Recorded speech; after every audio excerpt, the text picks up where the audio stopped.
Jujur dalam Islam harus dimulai dengan as-sidqu ma'an nafsi, jujur dengan diri sendiri. Sehingga di sini makna jujur tidak dalam hal berbicara, karena kita tidak mungkin bicara dengan diri sendiri.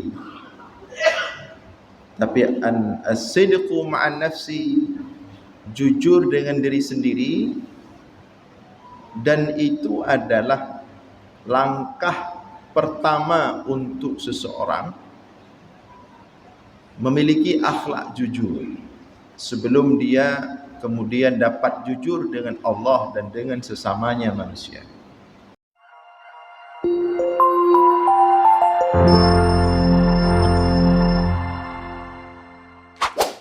Selamat menonton dan jangan lupa di-subscribe ya.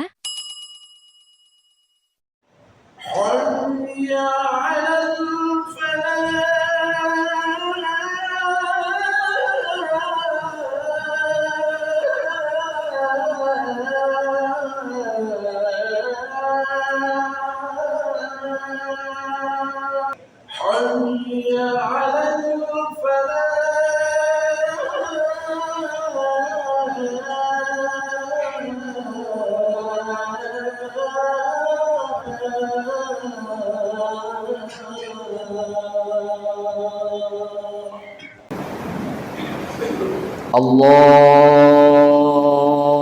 Akbar.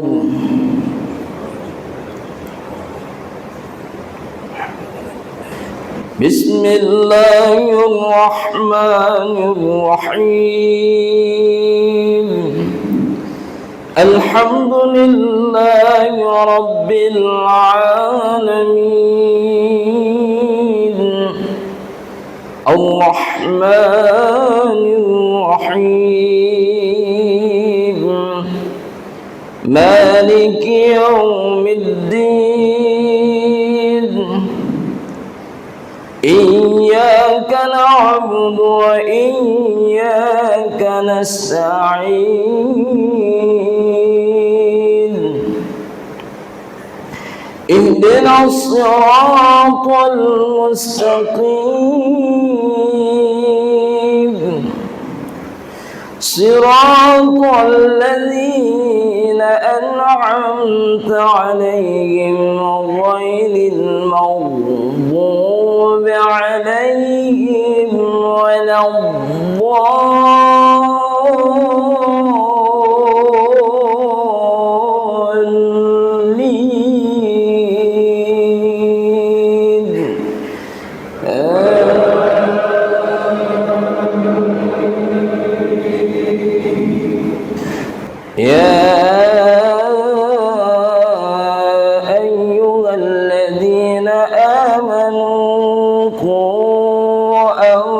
أنفسكم وأهليكم نارا وقودها الناس والحجارة عليها ملائكة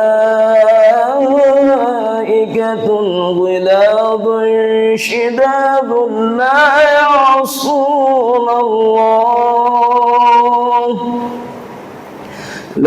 يعصون الله ما أمرهم ويفعلون ما يؤمرون. يا أيها الذين كفروا لا تعتذروا اليوم إنما تجزون ما كنتم تعملون. يا أيها الذين آمنوا توبوا إلى الله توبة نصوحا عسى ربكم أن يكفر عنكم سيئاتكم ويدخلكم جنات تجري من تحتها الأنهار يوم لا يخزي الله النبي والذين آمنوا معه نورهم يسعى بين أيديهم وبأيمانهم يقولون ربنا أتمم لنا نورنا واغفر لنا إنك على كل شيء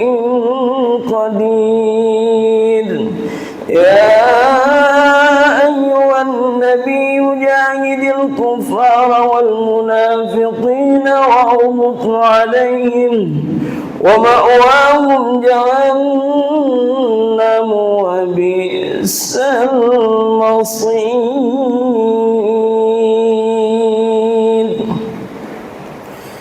الله أكبر.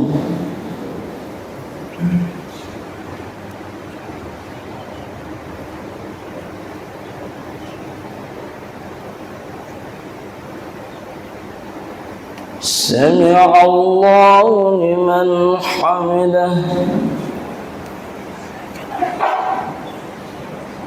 اللهم اهدنا فيمن هديت وعافنا فيمن عافيت وتولنا فيمن توليت وبارك لنا فيما أعطيت وقنا برحمتك شر ما قضيت.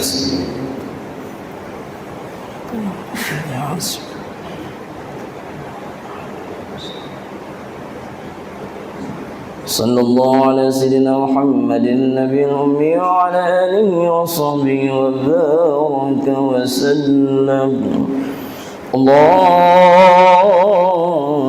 أكبر.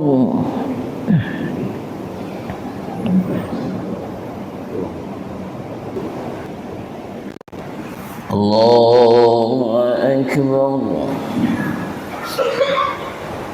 السلام عليكم ورحمة الله. السلام عليكم ورحمة الله. أستغفر الله العظيم يا الله. أستغفر الله العظيم يا الله. أستغفر الله العظيم يا ربي. أستغفر الله العظيم. أستغفر الله العظيم يا الله. أستغفر الله العظيم يا ربي. أستغفر الله العظيم يا ربي. أستغفر الله العظيم. أستغفر الله العظيم يا الله. أستغفر الله العظيم يا رحمن. أستغفر الله العظيم يا ربي. أستغفر الله العظيم. أستغفر الله العظيم يا الله.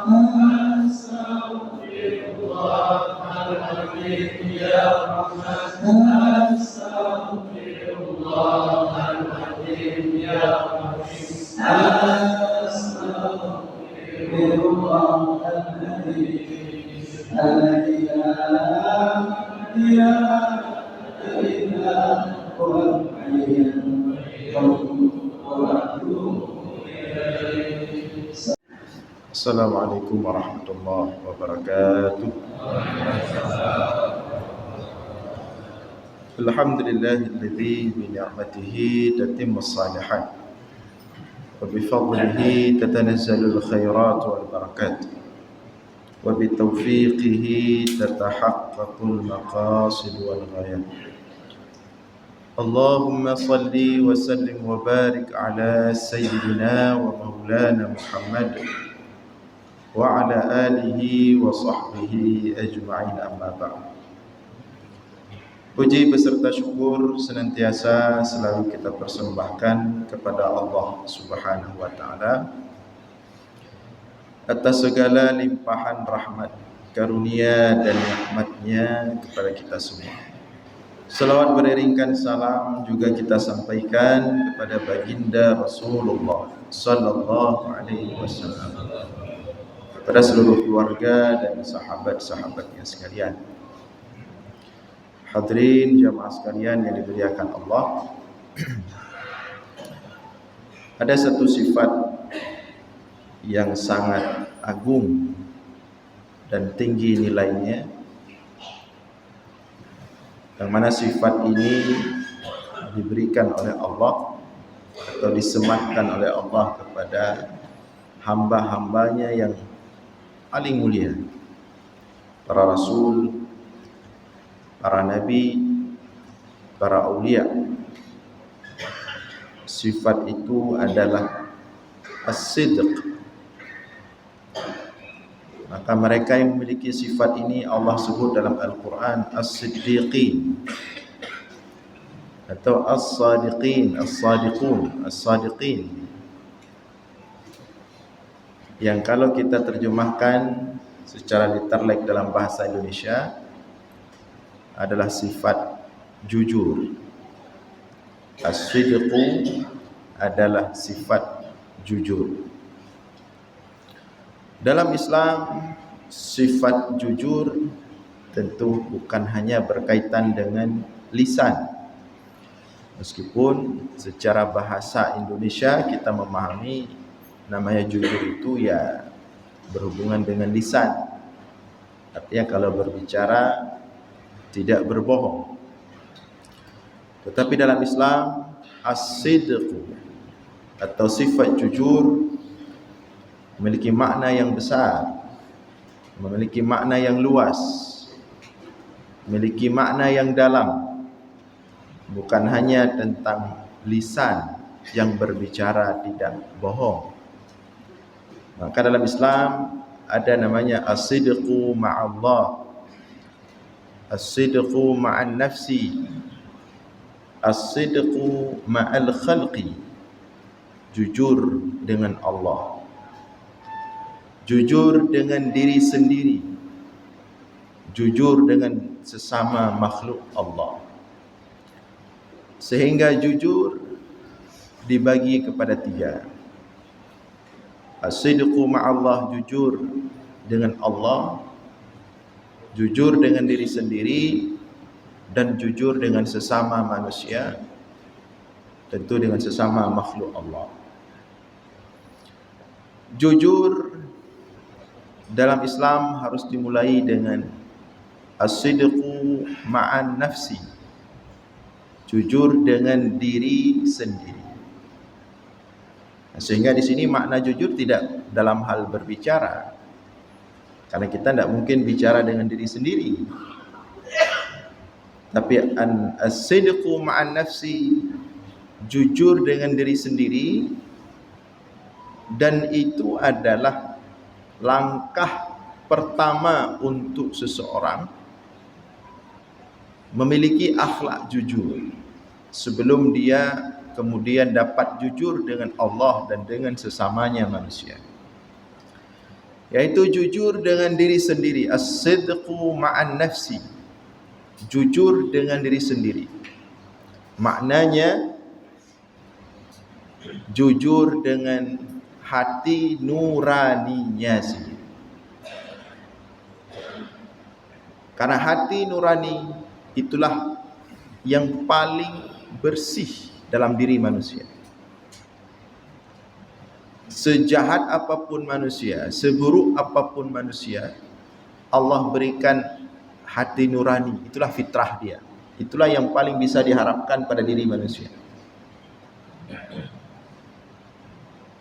Rasulullah mengatakan dalam sebuah hadis, ittaqu firasatal mu'min. Hati-hatilah kalian dengan firasat orang-orang beriman.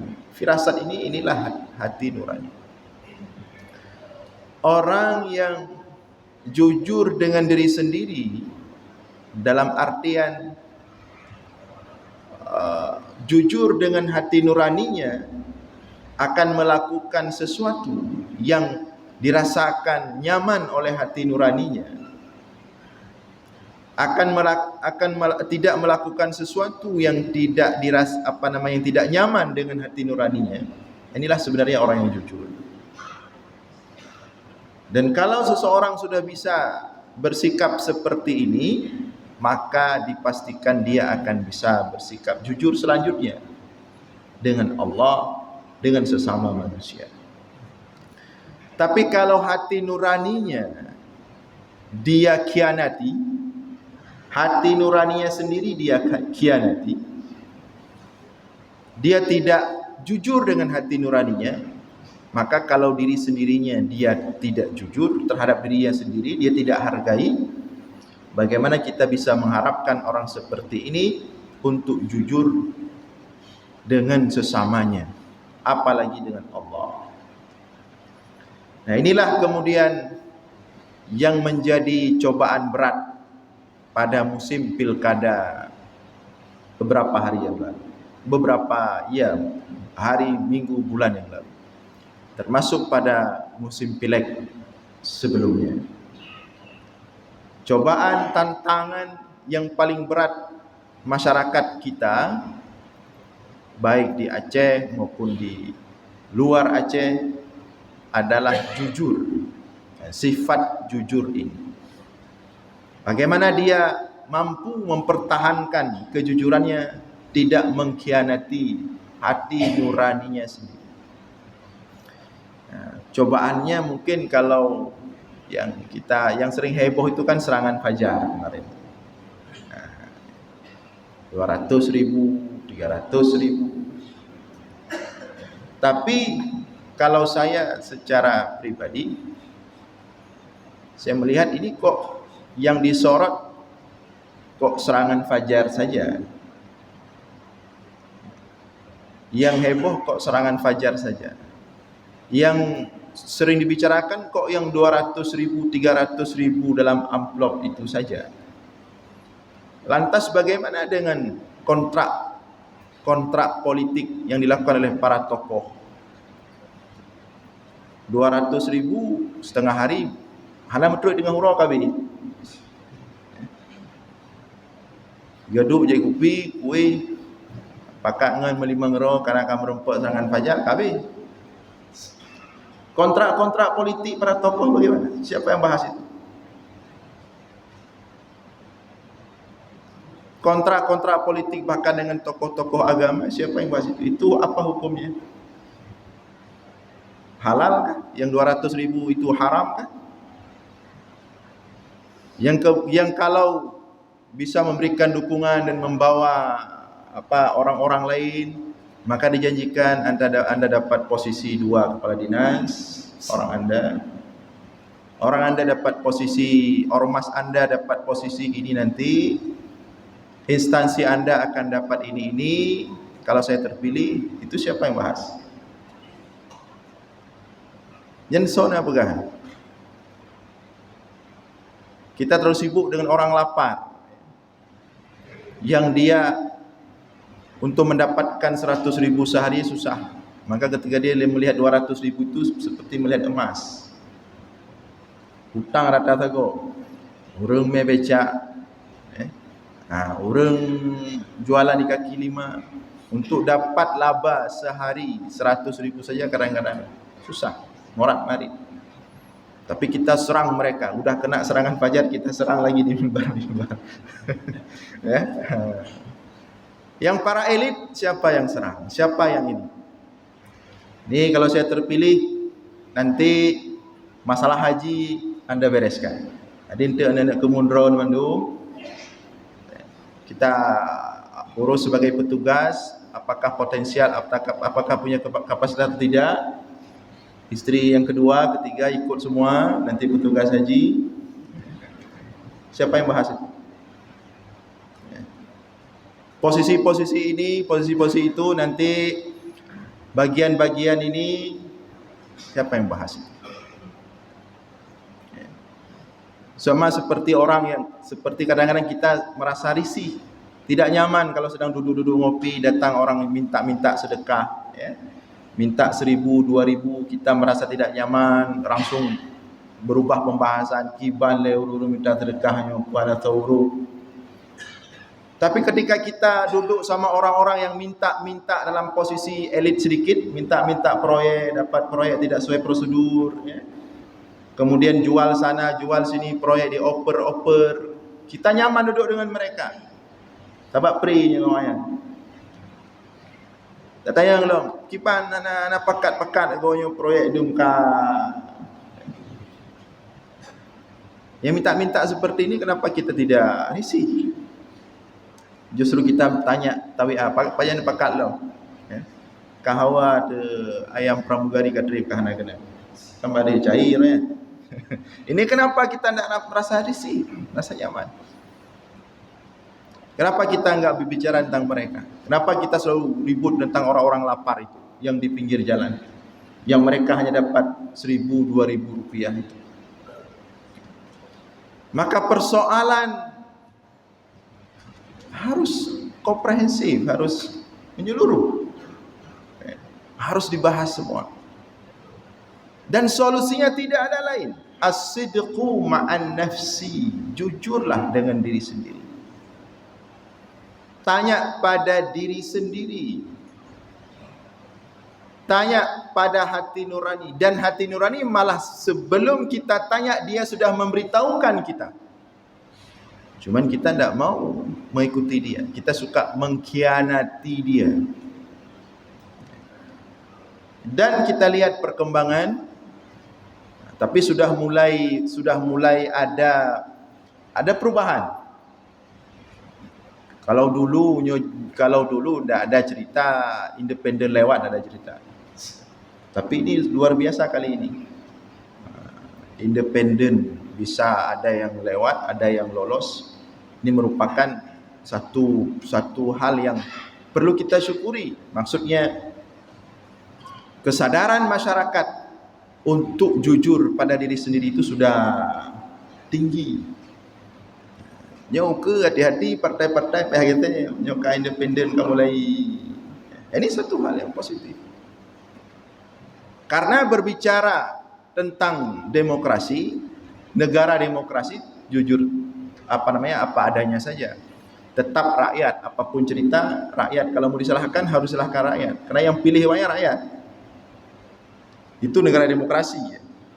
Kalau mau menyalahkan pemimpin, menyerang pemimpin secara mutlak, itu ke Arab Saudi bisa, karena itu di sana sistem kerajaan. Ke negara-negara Teluk, Qatar, Oman, Kuwait, itu bisa. Mau ngomong ke raja, ke pemimpin, apa yang kalian buat ini. Cuman ya resikonya begitu ngomong langsung bawah tanah, langsung masuk bawah tanah di sana. Tapi kalau negara demokrasi tidak bisa. Anda mau protes siapa? Anda yang pilih. Mereka tidak bisa naik kalau bukan rakyat. Maka negara demokrasi sesuai dengan ketentuannya bahwa kekuasaan tertinggi di tangan rakyat, maka yang harus paling bertanggung jawab kita rakyat. Jadi tidak fair kalau kita hanya menyalahkan si yang calon-calon itu. Walaupun ini nggak datang, mereka ini sudah selesai pilkada. Itu lain cerita. Tapi kita nggak fair kalau hanya menyalahkan mereka. Ini kenapa ini sudah ada video dibagi-bagi ini, dibagi-bagi itu. Masalahnya mereka kalau nggak bagi-bagi nggak diterima. Hari ini saya mau kampanye ke kampung Bapak. Pernah ni Pada nama pernah rencana kontrak kamu? Kamu tim kamu ikhlas beramal yang mana tu guna. Langsung dijawab sama baik kecil lah, ada asistennya lah, enggak enak kalau Pak Kecil langsung ngomong masalah transaksi itu kan. Oh, benar Pak Kecil dengan ribut tim model demo pre. Jadi tidak bisa, kita nggak fair. Kalau nggak ada yang minta, mau kasih ke siapa mereka? Jadi kita harus fair. Karena ini negara demokrasi, bukan negara monarki absolut, bukan negara kerajaan. Jadi nggak boleh kita hanya menyalahkan di sana, sedangkan kita biasa-biasa saja di sini. Padahal kita yang menyebabkan kadang-kadang itu terjadi tanpa kita sadari.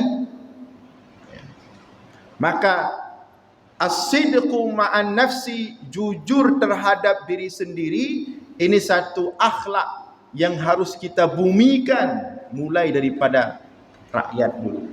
Dan alhamdulillah sudah menghasilkan berkat ya seperti yang kita rasakan ini, ya, gerakan-gerakan jamaah subuh, ya, jamaah Arafah sudah bertahun-tahun terus mendidik umat, terus membekali umat dengan akhlak yang mulia, dengan sifat-sifat jujur tadi.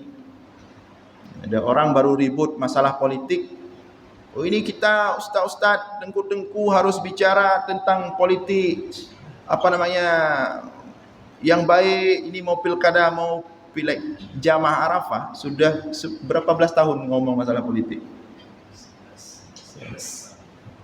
Setiap subuh minggu disampaikan akhlak, yang akhlak itu bisa dipakai untuk semua, bukan hanya politik. Kita sudah bicara lama, para guru-guru kita, para alim ulama, mereka bukan orang yang seperti kita yang tiba-tiba panik, oh nyo kena pilkada, nyo kena bot mimbarnya, berhut bancum mimbarnya tentang hanjutnya, hanjut je. Dah, mereka sudah mengajarkan umat bertahun-tahun. Dan terus seperti itu. Tentang akhlak yang bisa dipakai bukan hanya dalam bidang politik, dalam bidang pendidikan, dalam bidang sosial, dalam bidang berbagai macam lini kehidupan. Terus diajarkan. Alhamdulillah. Ada hasil tentu walaupun tidak secara langsung, pelan-pelan ada perubahan. Alhamdulillah. Jadi kali ini banyak hal yang positif kita lihat dan kita harus mengapresiasi itu. Dan kita harus mensyukuri itu, dan mudah-mudahan makin ke depan terus kita semua masyarakat menghidupkan sifat jujur terhadap diri sendiri dengan hati nurani. Tidak mudah dibeli, tidak mudah dibawa-bawa. Baik itu yang masyarakat yang sering kita protes, maupun para tokoh-tokoh ini. Ini apa namanya, jamaah Arafah ini termasuk inspirasi ini. Yang saya dapat informasi senyap-senyap, yang pimpin jamaah Arafah banyak tawaran kemarin.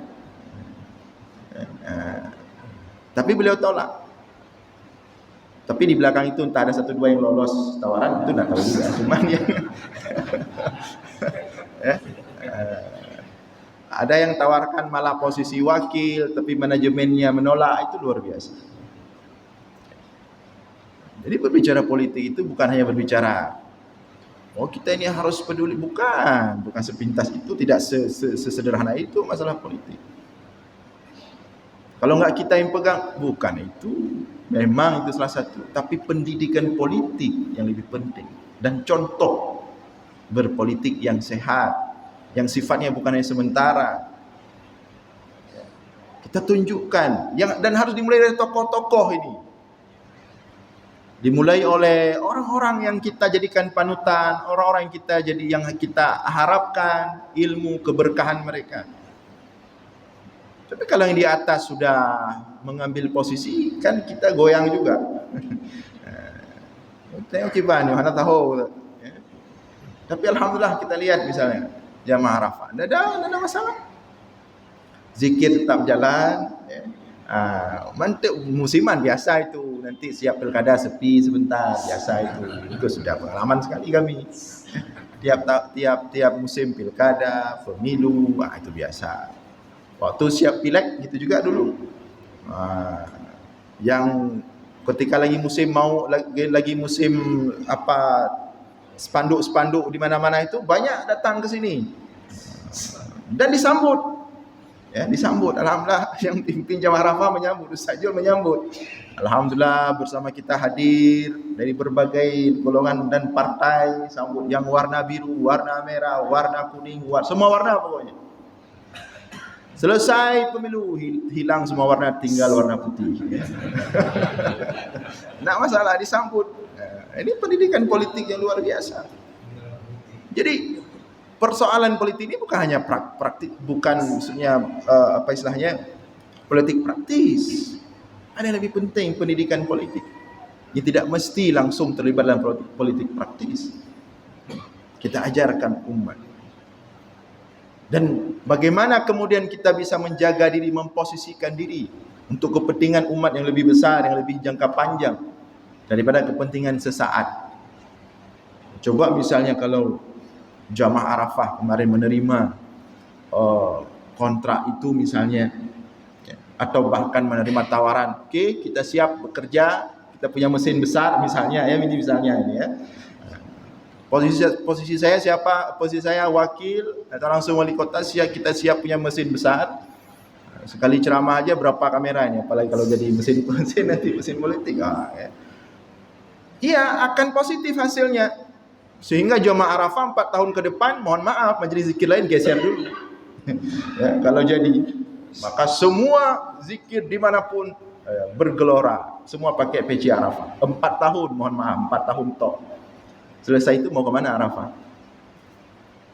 Ini belum pinggir sekali ini. Masih walaupun udah agak ujung nih dalam Pasir Aceh. Kalau jadi ikut sebagai mesin politik, selesai 4 tahun ke depan, selesai heboh seluruh Banda Aceh misalnya, selesai 4 tahun, mohon maaf, cari ujung terus Jamaah Arafah, nggak bisa lagi dapat di posisi. Kalau sistem atau kebaikan seperti ini digantungkan pada politik, yang mana politik itu rapuh dan terbatas ya waktunya, maka siap-siap program-program yang baik seperti ini, yang mulia seperti ini juga akan mengikuti dengan masa politik. Dan itu kita saksikan di mana-mana orang lain, misalnya yang sudah kita bahkan tingkat pusat, yang capek ini orang pendidikan. Ini PKM orang pendidikan, dia kepala Riyad Nurul Islam Anak Bangsa. Berganti rezim, berganti menteri pendidikan, berganti kurikulum, berganti sistem. Bagaimana kita mau mencerdaskan anak bangsa kalau harus mengikuti gaya rezim? Dah capek kita atur, kita bentuk ini, kita latih guru dengan berbagai macam. 4 tahun kah berubah lo, 4 tahun kah berubah lo. Ya. Maka oleh karena itu, kita orang-orang pendidikan, kita orang-orang yang bisa kita katakan posisi kita sudah Allah muliakan. Jadi jangan sampai posisi mulia ini, posisi yang baik ini kemudian kita letakkan, kita sandarkan kepada sesuatu yang rapuh dan tidak selama-lamanya. Nah, jadi solusinya adalah as-sidqu ma'an nafsi, jujur dengan diri sendiri, jujur dengan hati nurani. Ya, ikuti hati nurani. Itu yang paling bisa kita ikuti dalam diri kita. Yang lain susah. Kalau ego, waduh. Ya. Ego, nafsu, syahwat, kepentingan sesaat. Yang paling bisa kita harapkan adalah hati nurani kita.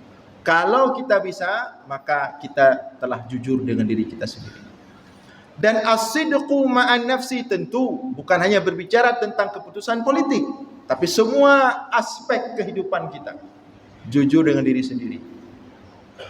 Dalam berinteraksi dengan sesama kita, ya.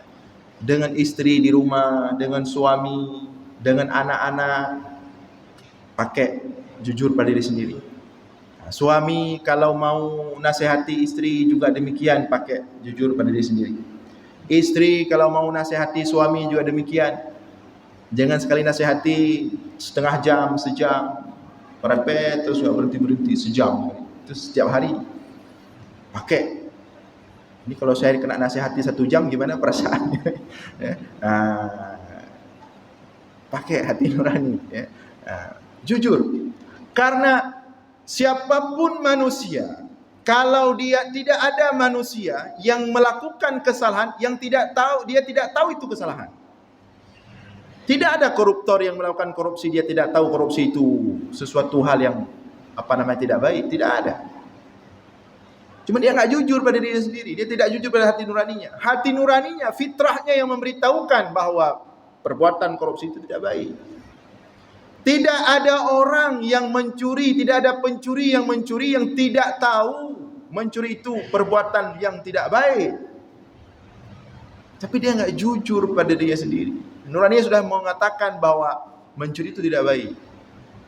Tidak ada orang yang menerima suap atau yang menyuap yang tidak tahu bahwa suap menyuap itu tidak baik. Tidak ada. Hati nuraninya mengatakan itu tidak baik. Tapi dia nggak mau jujur dengan dirinya sendiri. Dia mengkhianati dia sendiri. Dia melawan dia sendiri. Semakin sering dia melawan dirinya sendiri, ini hati-hati kita. Semakin sering kita lawan diri kita, semakin sering kita berkhianat dengan hati nurani kita, maka semakin tertutup hati nurani itu. Makanya Allah katakan dalam Al-Quran, orang-orang yang Allah tutup hatinya, ya, ghulf. Kenapa ditutup hatinya? Karena sering dia tidak open. Seperti orang juga, ada orang baik, Allah kirim ke kita.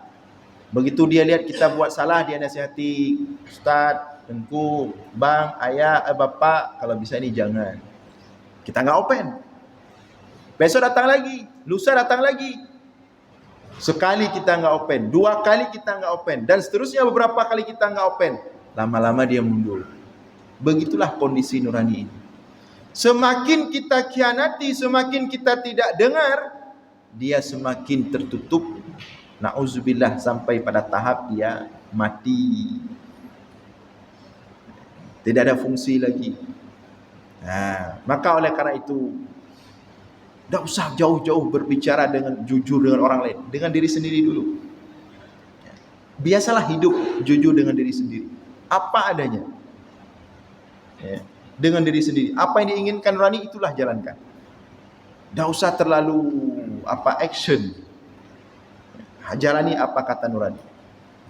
Pasti yang terbaik. Fitratullah fataran nasa 'alaiha. Itulah fitrah Allah yang Allah telah letakkan fitrah itu pada setiap manusia. Siapapun yang mengikuti fitrah itu, dia pasti akan selamat. Itu jaminan. Kemudian selesai kita jujur dengan diri kita sendiri, berangkat kita berikutnya, tingkat berikutnya jujur ma'al khalq, dengan sesama manusia. Itu juga demikian, jujur dengan manusia. Berkatalah kepada manusia, berperilakulah di hadapan manusia sesuai dengan keadaan kita di belakang manusia. Jadi baik lika lain, melikut lain. Ya. Begitu di belakang, dia tahu posisi dia bagaimana. Tapi begitu di depan, kemudian dia menampakkan dirinya bertajamul, kalau kata ulama tasawuf, mempercantik dirinya, memperindah dirinya, padahal dia tidak seperti itu. Itu bentuk jujur dengan kita sesama manusia, tampil apa adanya.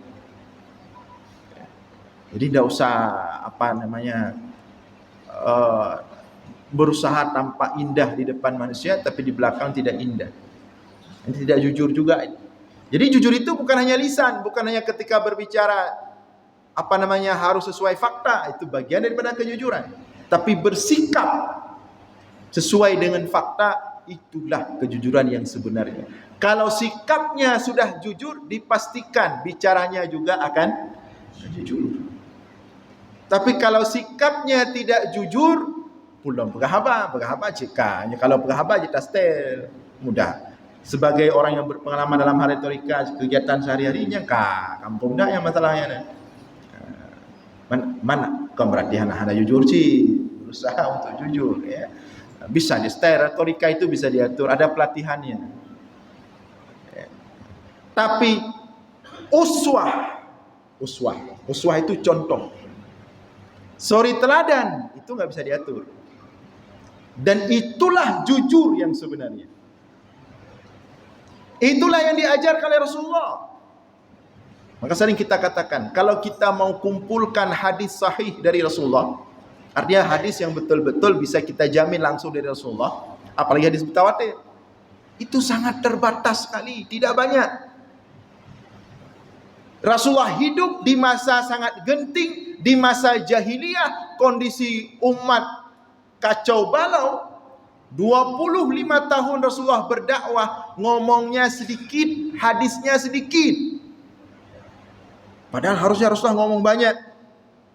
Masa jahiliyah banyak perlu perubahan, ngomongnya banyak seharusnya. Tidak. Sedikit ngomong Rasulullah.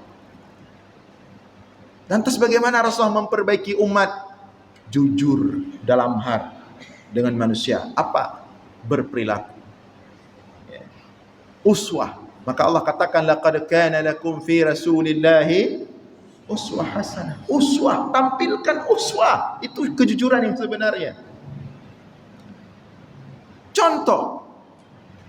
Maka kita suka orang-orang yang berpolitik yang dia sudah bisa kita lihat bertahun-tahun sebelum dia berpolitik. Ini mau pilkada tahun ini, dia sudah 2 tahun, 3 tahun, 4 tahun, 5 tahun sebelum pilkada, dia sudah menampakkan contoh kepada kita. Selalu bersama umat dalam masjid, bersama umat dalam zikir, bersama umat dalam kebaikan. Tapi hati sih. Hati sih. Saya dulu sempat heran ketika dulu ada kepala DJP Aceh. Beliau sekarang sudah pindah tugas, Pak Imanul kalau tidak salah. Bukan orang Aceh. Pak Imanul ya? Ya. Di Batam. Sekarang tugas di pajak Batam. Beliau mengatakan, seandainya politikus-politikus ini itu jangan ketika musim kampanye saja dia tampil, tapi bertahun-tahun, 4 tahun, 3 tahun kalau bisa. Dia betul-betul hadir bersama masyarakat, hadir bersama umat, hadir. Waktu itu saya pikir ini tidak mungkin. Dengan kondisi kita, ya. Mungkin ini. Ternyata mungkin ada. Saya lihat ada 1-2 ada. Tapi ya tetap tidak ini juga, dia tidak lewat juga. Tapi sebenarnya begitulah seharusnya. Uswah, contoh. Kita kalau di luar politik lah, kita dengan anak, jujurlah dengan anak. Jangan cangkecebit dengan anak. Ini banyak kita orang tua masih cangkecebit dengan anak. Anak nggak boleh merokok, orang tuanya merokok. Ini bagaimana? Ini konsepnya. Anak nggak boleh duduk di warung kopi lama-lama. Orang tuanya rutin, pagi di mana, sore di mana. Ini bagaimana ini? Anak nggak boleh ngomong nggak sopan, tapi orang tuanya ngomong suka apa asal-asalan. Anak nggak boleh nggak baca Al-Quran, nggak boleh nggak hafal Al-Quran, tapi orang tuanya nggak pernah mau belajar Al-Quran. Anak selalu suruh disiplin bangun pagi, tapi orang tuanya siap bangunin anak tidur lagi. Seperti di pernah waktu itu di masjid di satu kabupaten kota di Aceh. Ada masjid waktu itu. Ada pernah saya ceritakan juga pengalaman safari Ramadan waktu itu ke sana. Masjid agung besar, cantik sekali masjidnya di ujung Aceh lah. Masjid cantik sekali, besar. Nggak ada orang, nggak ada jamaah. Jadi ngobrol-ngobrol sama pengurus masjid, ini bagaimana caranya untuk dimajukan, apa yang dilakukan. Mereka mengatakan salah satu cara yang kami lakukan setiap subuh minggu, seperti inilah. Setiap subuh minggu, tapi bukan untuk orang tua caranya, karena orang tua nggak mau datang. Untuk anak-anak kecil. Anak-anak kecil itu setiap subuh minggu di masjid itu disiapkan bingkisan hadiah besar-besar. Jadi anak-anak kecil yang ke masjid waktu subuh dikasih waktu pulang bingkisan hadiah itu. Dinampakkan, diatur di depan masjid. Banyak sekali bingkisan cantik-cantik dibuat besar-besar. Lalu dibungkus sedemikian rupa, cantik-cantik sekali. Maka semua anak-anak ngomong ke orang tuanya, suruh antar subuh minggu ke masjid untuk dapat bingkisan itu.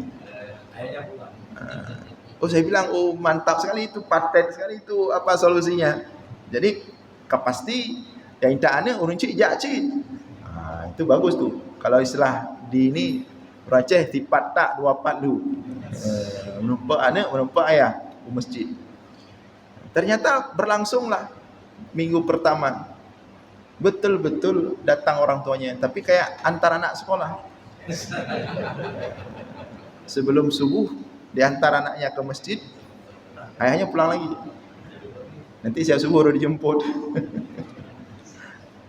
Ini tidak jujur. Bukan hanya ngomong jujur itu, sikap tidak jujur. Hanya menginginkan kebaikan tapi diri sendiri tidak berbuat. Itu bagian daripada tidak jujur dengan manusia. Termasuk ini ngomong untuk diri sendiri, penceramah, pendakwah, orang-orang yang mengajarkan umat. Kadang-kadang dalam berteori luar biasa, cipah aju. Nyokaron pengapa cikapa. Cuma yang baik takai babu beliu.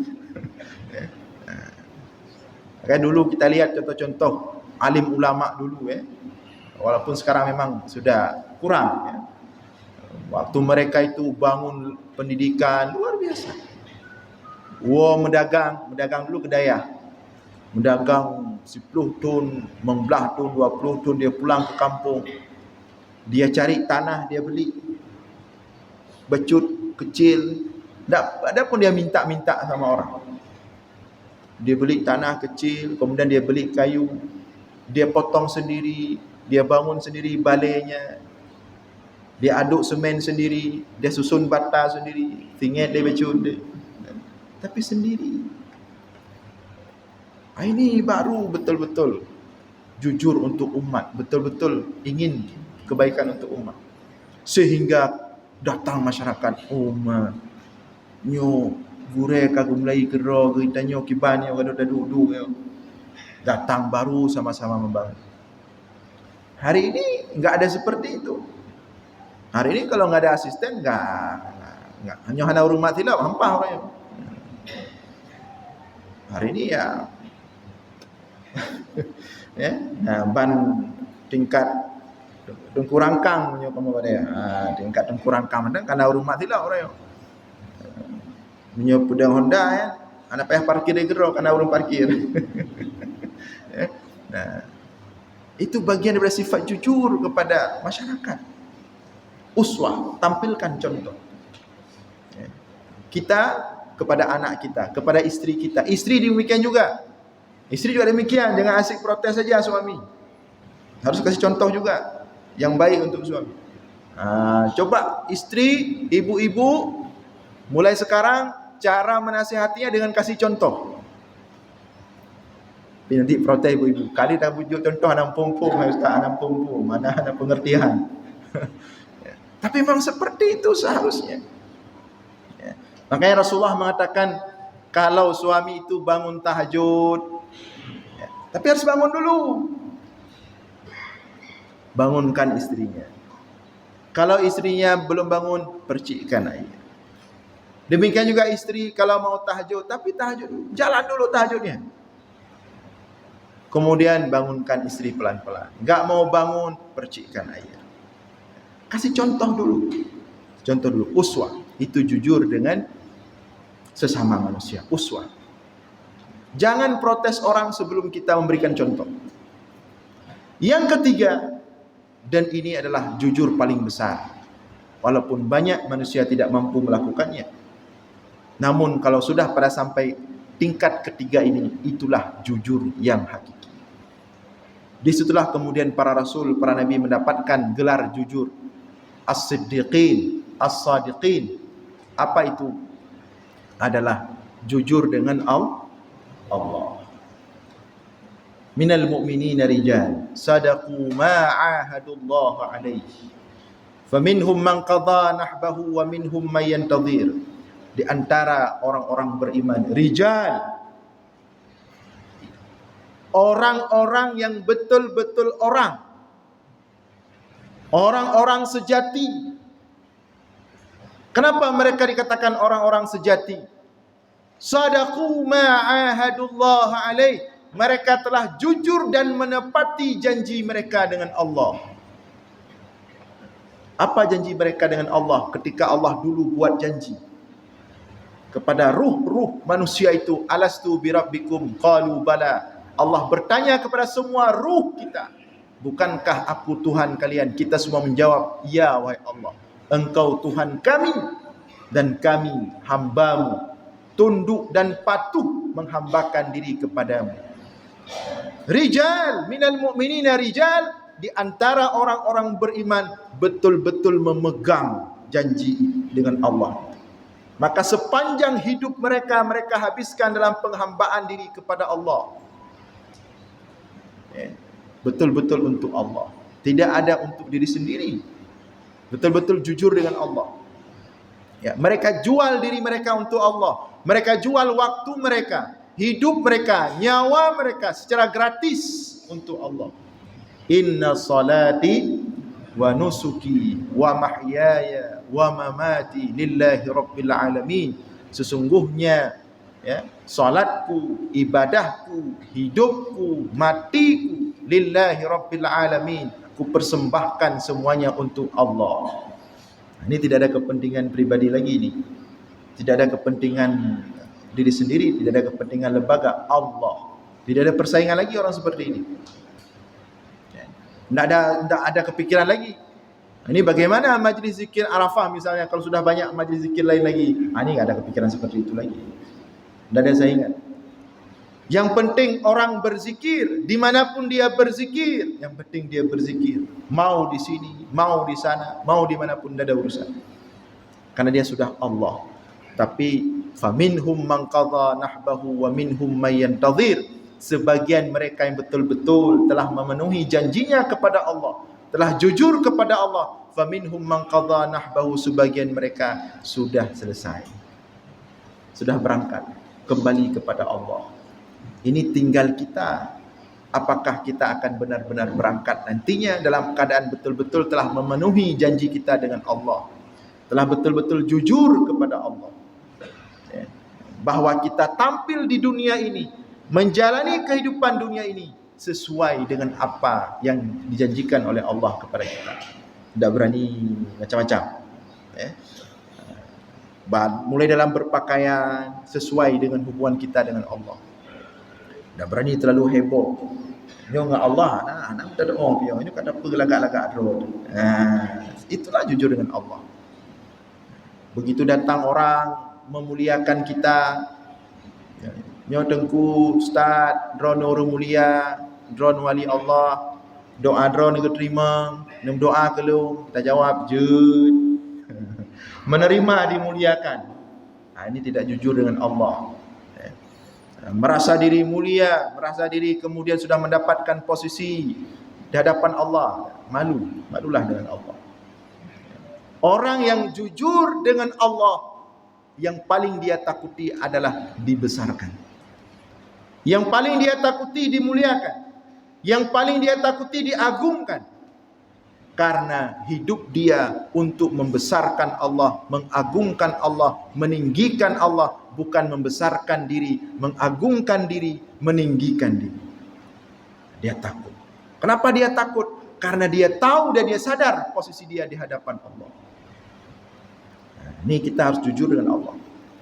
Posisi as-siddiqin, as-sadiqin. Inilah tiga konsep jujur dalam Islam. Dan konsep yang ketiga, itulah puncak daripada kejujuran atau kejujuran yang hakiki. Hadirin sekalian yang dimuliakan oleh Allah, mudah-mudahan pendidikan kita ke depan mengarah kepada konsep jujur ini. Mari kita menjadi orang-orang yang jujur, jangan jadi palsu-palsu. Mari kita jadi orang-orang yang asli. Mari kita didik generasi kita ke depan, anak-anak kita, murid-murid kita, untuk menjadi orang-orang yang jujur, yang asli dalam perkataan, dalam berperilaku, dalam menjalani kehidupannya. Kita tidak suka lagi banyak acting-acting. Tidak suka lagi banyak action-action. Tidak suka menampilkan gaya casing, tapi menampilkan diri yang sebenar-benarnya. Diri yang baik, yang selalu berusaha untuk menjadi baik. Saya kira demikian yang dapat saya sampaikan. Mudah-mudahan ada manfaat. Mohon maaf atas segala kekurangan. Aqulu qawli hadza wa astaghfirullah li wa lakum. Wassalamualaikum warahmatullahi wabarakatuh.